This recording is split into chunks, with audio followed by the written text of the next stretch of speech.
Yeah, so the Inrotech-Crawler is a typical example of the Inrotech mobile solutions. The whole idea with the mobile solution is that the robot is moved to the place of welding instead of moving the whole object, the heavy steel structure, to the actual robot. And this also means that you can use the Inrotech-Crawler without spending a lot of investments and time in moving around your workpieces or turning them and so on, because the Inrotech-Crawler can weld in all positions, so you don't need to rotate the tubes for welding them, as an example.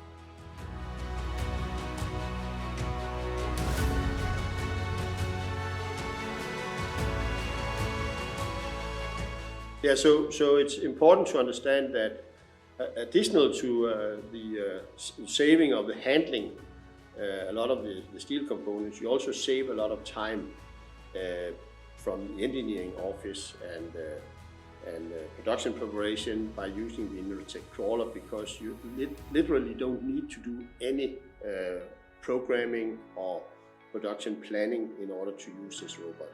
The software behind the robot takes care of it.